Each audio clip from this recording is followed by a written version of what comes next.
Students, हम हिंदी व्याकरण में सर्वनाम का अध्ययन कर रहे थे। इससे पहले हमने जाना सर्वनाम किसे कहते हैं।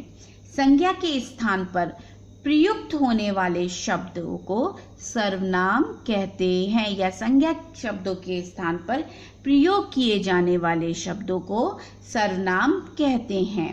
हमने उसके भेद जाने। सर्वनाम के 6 भेद हैं। पुरुषवाचक सर्वनाम, निश्चयवाचक सर्वनाम, अनिश्चयवाचक सर्वनाम, प्रश्नवाचक सर्वनाम, संबंधवाचक सर्वनाम और निजवाचक सर्वनाम। हमने जाना था पुरुषवाचक सर्वनाम। पुरुषवाचक सर्वनाम के 3 भेद बताए गए। पहला, उत्तम पुरुष, मध्यम पुरुष और अन्य पुरुष।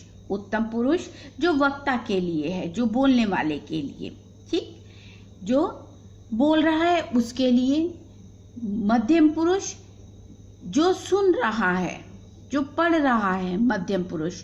और जिस किसी की अन्य की बात हो रही है, जिसके विषय में दोनों लोग बात कर रहे हैं, किसी अन्य व्यक्ति के बारे में, अन्य चीज के बारे में, वो आएगी अन्य पुरुष वाचक सर्वनाम। ठीक, हमने इतना पढ़ा था। अब सर्वनाम के दूसरे भेद को हम पढ़ेंगे, निश्चयवाचक सर्वनाम। ठीक, जो सर्वनाम शब्द दूर या पास की, इस चीज को ध्यान से समझें, दूर या पास की किसी निश्चित वस्तु या प्राणी का बोध कराते हैं, वे निश्चयवाचक सर्वनाम कहलाते हैं। जैसे यह, ये, वह, उसे, उन, इन्हें इत्यादि। ठीक, जो सर्वनाम शब्द दूर या पास की किसी निश्चित वस्तु का या प्राणी का बोध कराते हैं, वे निश्चयवाचक सर्वनाम कहलाते हैं। यानी वो वस्तु के दूर होने और पास होने का बोध कराएंगे और इस बात का बोध कराएंगे निश्चित, कि जिस बारे में हम बात कर रहे हैं वो निश्चित है। ठीक, जैसे पास के लिए यह, ये का प्रयोग होगा, और दूर के लिए वह, वे। ठीक, जैसे हम उदाहरण देखते हैं, मैंने एक खरगोश देखा था, मैं उसी को पाना चाहती हूँ। ठीक, मैंने एक खरगोश देखा था, मैं उसी को पाना चाहती हूँ, कि निश्चित है कि मुझे वही खरगोश चाहिए। सामने जो बड़ा सा मकान है, सामने जो बड़ा सा मकान दिखाई दे रहा है, वह मेरा है। यहाँ पर जो वह है वो दूर के लिए कहा गया है। अगर यहाँ पर होता सामने जो बड़ा सा मकान दिखाई दे रहा है, यह मेरा है, यानी वो मकान आपके पास है और निश्चित है कि यह मेरा है। लेकिन यहाँ पर उदाहरण में दिया है वह मेरा है, दूर की चीज। जो इसमें लिखा दूर या पास की किसी निश्चित वस्तु या प्राणी का बोध कराए। ठीक, तुम्हें विश्वास ना हो तो यह तुम पढ़कर देख लो। अगर तुम्हें इस बात पर विश्वास नहीं है तो तुम यह पढ़कर देख लो, यानी जो वो पढ़ाना चाह रहा है वो उसके पास है। ठीक, पर निश्चित है यह पढ़कर देख लो, तुम्हें विश्वास हो जाएगा। ठीक, तो आप ये देखेंगे आगे, निश्चितवाचक सर्वनाम यदि संज्ञा के स्थान पर ना आकर उसके साथ आता है तो वह सर्वनाम नहीं रहता, वह संकेतवाचक विशेषण बन जाता है। आइए अब हम इसका दूसरा भेद देखें। अनिश्चयवाचक सर्वनाम, निश्चितवाचक यानी पक्का है उस चीज का। मैं वही खरगोश लेना चाहती हूँ जो मैंने देखा था। निश्चयवाचक सर्वनाम, जैसे उसके नाम से कि वो निश्चित। अनिश्चितवाचक सर्वनाम किसी निश्चित वस्तु का, कोई चीज का निश्चित नहीं है। जिस सर्वनाम शब्द से किसी निश्चित व्यक्ति या वस्तु के विषय में पता नहीं चलता बल्कि अनिश्चय का बोध होता है, उसे अनिश्चयवाचक सर्वनाम कहते हैं। ठीक, कोई आया है, मैं चलता हूं। कोई आया है, कोई भी हो सकता है, वो स्त्रीलिंग हो सकता है, पुल्लिंग हो सकता है, कोई भी हो सकता है। तो इसमें कोई आया है, ये प्रश्नवाचक नहीं है। कोई आया है, ये प्रश्नवाचक नहीं है आपका, प्रश्नवाचक सर्वनाम के अंतर्गत नहीं आएगा। ये है कोई आया है, यहाँ संशय है कौन आया है। ठीक, निश्चित नहीं है कि राम आया है मैं चलता हूँ, तो ये वाक्य निश्चित में आएगा। लेकिन यहाँ पर है कोई आया है मैं चलता हूँ, कोई में संदेह है कि आखिर कौन व्यक्ति आया है।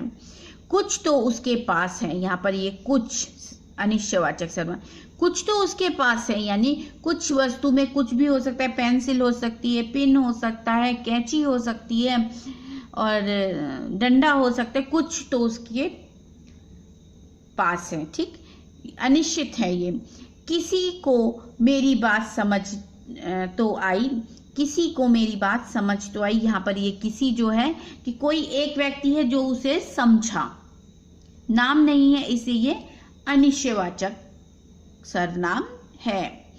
एक महत्वपूर्ण बात, प्राणियों के लिए कोई किसी सर्वनाम लगाते हैं, मतलब प्राणियों के लिए कोई किसी सर्वनाम का प्रयोग करते हैं और पदार्थ के लिए कुछ सर्वनाम का प्रयोग हम अधिकांश करते हैं। यानी प्राणियों के लिए कोई आया है, यानी जीवित प्राणी में कोई आया है। ठीक है, कहीं कहीं पर आपको दोनों ही देखने को मिल सकते हैं। हम किसी को कुछ नहीं कह सकते, इस तरीके के वाक्य आते हैं तो हम किसी को कुछ नहीं कह सकते, इसमें दोनों ही है, किसी व्यक्ति को।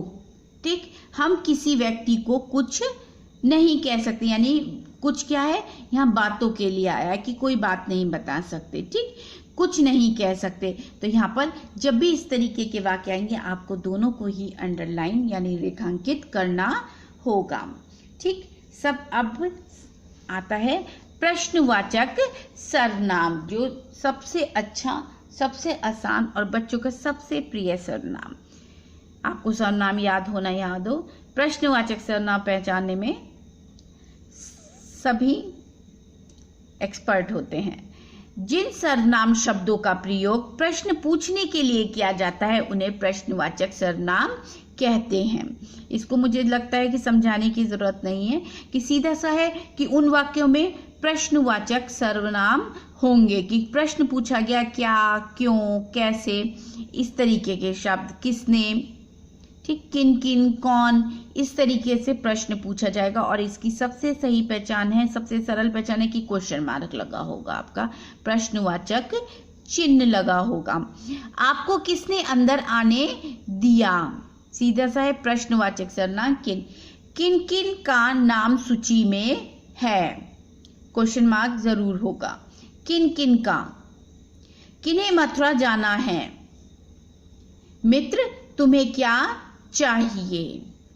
ठीक, क्या चाहिए, ये है प्रश्नवाचक सर्वनाम। जिन सर्वनाम शब्दों का प्रयोग प्रश्न पूछने के लिए किया जाता है, जैसे किसने, किन किन, किन्हें, क्या, कौन, कैसे।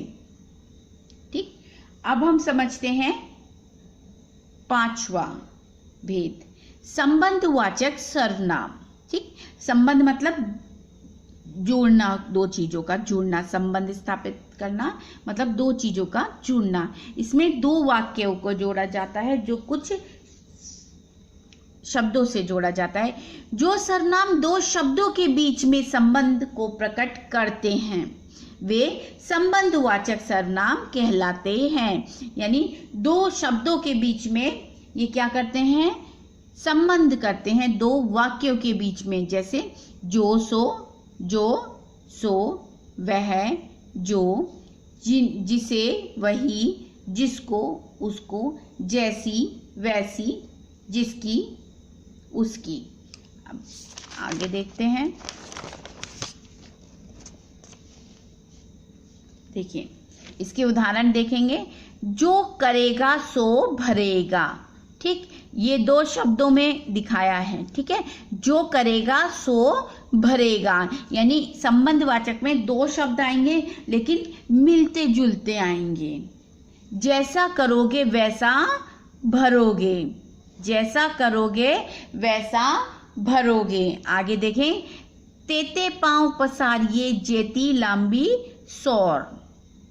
ठीक, तेते और जेती। ठीक, जिन खो जातिन पाइया गहरे पानी पैठ। जिन खो जातिन पाइया, यानी दो वाक्यों के बीच में जोड़ा गया है। दो वाक्यों को मतलब उसका एक दूसरे से संबंध। जो करेगा सो भरेगा, तू क्यों भया उदास। जो करेगा सो भरेगा, जैसी करनी वैसी भरनी,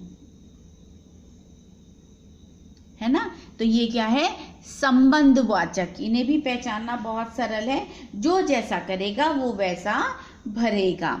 अब आते हैं निजवाचक सर्वनाम में। ये क्या है, निजवाचक सर्वनाम।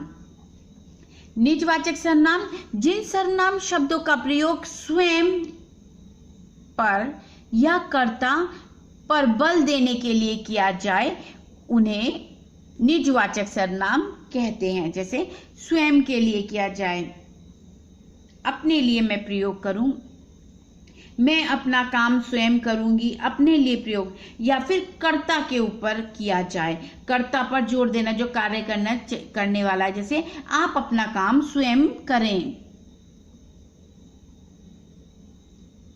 है ना। आप अपना काम स्वयं करें, यानी मैं दूसरे से कह रही हूं आप अपना काम स्वयं करें। यानी या तो कर्ता पे जो काम करने वाला है उस पर बल देने के लिए किया जाता है, या फिर निजवाचक अपने लिए किया जाता है। यह पुस्तक मैं अपने आप पढ़ता हूँ, ये हो गया निजवाचक। ठीक है ना, कि यहाँ पर इस शब्द का प्रयोग किसके लिए किया गया है, निजवाचक। मैं यह पुस्तक मैं अपने आप पढ़ता हूँ, मैं अपना काम खुद करता हूँ। वह स्वतः समझ गया, अपने आप। स्वतः का मतलब यहाँ पर है अपने आप से। वह स्वतः समझ गया। आप स्वयं चलकर देखें, आप स्वयं चलकर देखें, यानी अपने आप चलकर देखें। मैं अपना काम स्वयं करता हूँ। ये है निजवाचक, जो व्यक्ति अपने लिए बोलता है या दूसरों से कर्ता पर विशेष बल देने के लिए इन शब्दों का प्रयोग किया जाता है। यहाँ आप अपने आप में आपका प्रयोग आदर पूर्वक भी किया जाता है। आपका शुभ नाम क्या है, ये नहीं तेरा शुभ नाम क्या है। आदर देने के लिए जब आप किसी से आदर पूर्वक पूछते हैं आपका शुभ नाम क्या है। ठीक, तो ये एक अलग चीज है कि आदर देने के लिए भी हम आपका प्रयोग करते हैं। ठीक, लेकिन निजवाचक में या तो व्यक्ति अपने लिए करेगा या फिर दूसरों के लिए, मतलब कर्ता पर विशेष बल देने के लिए किया जाता है।